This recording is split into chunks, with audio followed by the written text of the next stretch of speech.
আমরা এই জনগণকে মুক্ত করতে এখন আমরা সব আবার রাস্তায় নেমে এসেছি। আমরা আজকে এক কথার দাবিতে আজকে এখানে হাজির হয়েছি। আমরা জীবনের নিরাপত্তা, বাংলাদেশের মানুষের জীবনের নিরাপত্তা, সমাজের ন্যায় বিচার প্রতিষ্ঠার জন্য আমরা এক দফার সিদ্ধান্তে উপনীত হয়েছি। এই সরকার কোনোভাবে আর এক মিনিটও ক্ষমতায় থাকার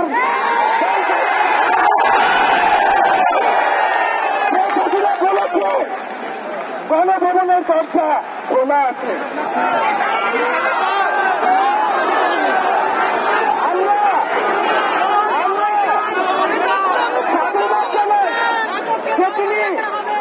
বুঝতে পেরেছে যে গণভবনের দরজা খোলা রাখতে হবে।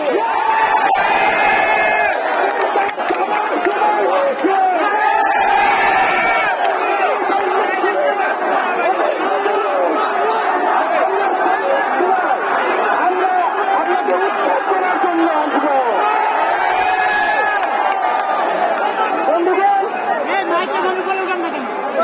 আমরা খুব স্পষ্ট কথা, শুধু শেখ হাসিনাকে পদত্যাগ করলেই হবে না।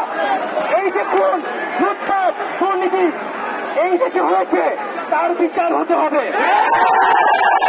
আমরা পদত্যাগ দিয়ে তাকে কোনো এক্সিকিউট দিতে চাই না। তাকে পদত্যাগ করতে হবে, বিচারের আওতায় আনতে হবে। এবং শুধু শেখ হাসিনা নয়, পুরো মন্ত্রী পরিষদ, সরকার সবাইকে পদত্যাগ করতে হবে।